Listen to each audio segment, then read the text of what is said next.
Welcome to Bad Gear, the show about the world's most hated audio tools. The relationship between gear manufacturers and YouTubers is an interesting one. It is an open secret that there are obscure transactions going on behind the scenes, with content creators getting early access to new gear as one of the least controversial ones. I was only a tiny bit jealous when all the others received their fancy Korg ARP 2600 cabin luggage, but given the nature of this show, it didn't come as a surprise. However, it is relatively easy to pinpoint the exact moment my heart broke in two when Korg announced the new and upgraded Volca FM last week in a meticulously orchestrated social media operation and completely forgot about me. Of course, I didn't take that personally. Got myself one of the 2016 MK1 models, and you have to sit through the second episode in a row about the FM toys of yesteryear.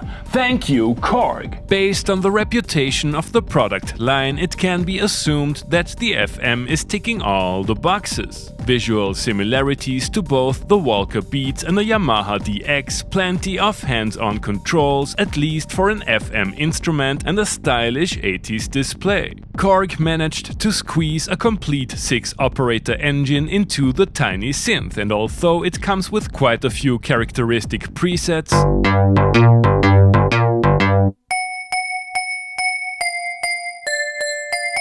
the strength of the instrument lies in its tweakability.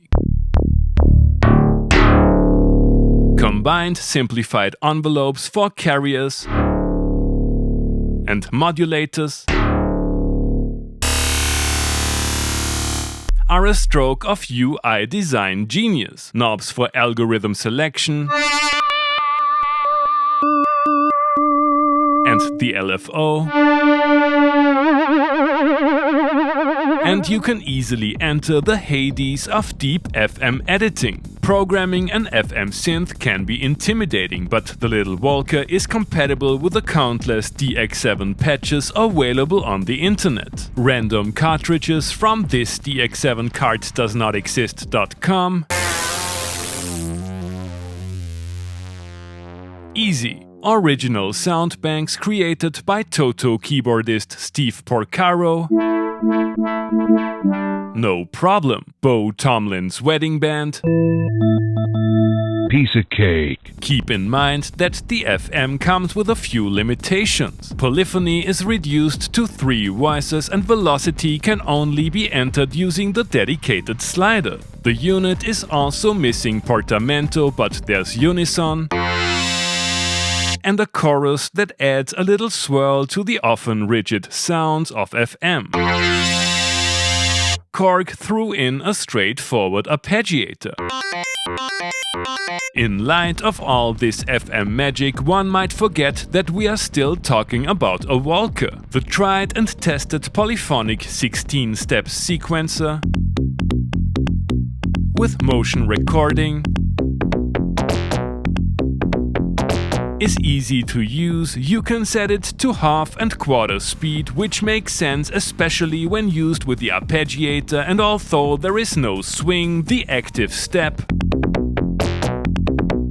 and warp functionality makes it much more versatile. There's an entire ecosystem of tools and techniques for the FM. Text for patch transfer and editing, Oscillator Sync's synth matter browser editor with its great randomizer, Pion's unofficial firmware allows for real velocity, as does RetroKit's RK002, which also lets you polychain multiple units. All the clear knobs are linked to a MIDI CC,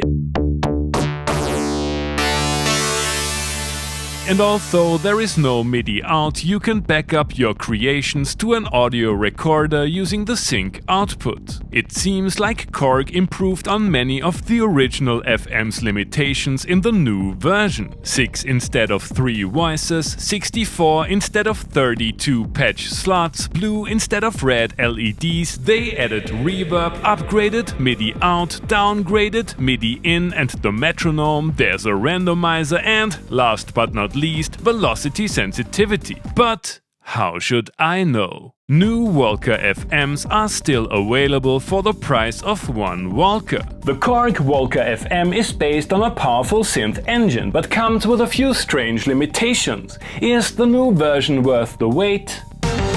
You have already heard the synth in today's intro tune. The frequency modulation is strong with this one. Time for some real-time FM bassline tweaking.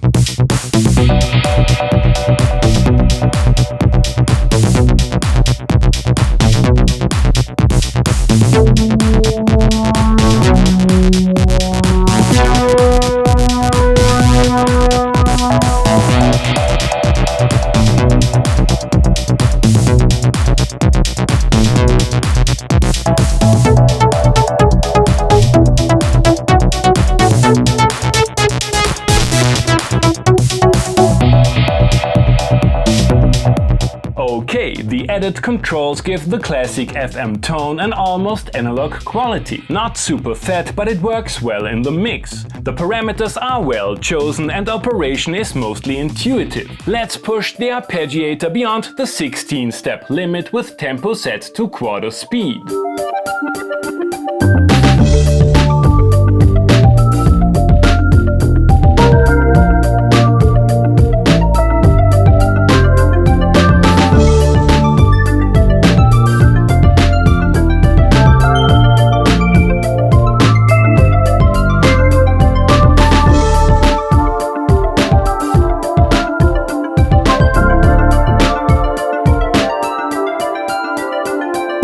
Although the built-in chorus is nice, the little Volca really shines when combined with reverb and delay, but that's the case with most FM synths. The original DX7 has been a studio staple for decades. I wanna know if the FM is up to the job in this third or fourth version of that one down-tempo music that seems to manifest itself each time I unironically try to make 80s sounds sound halfway decent.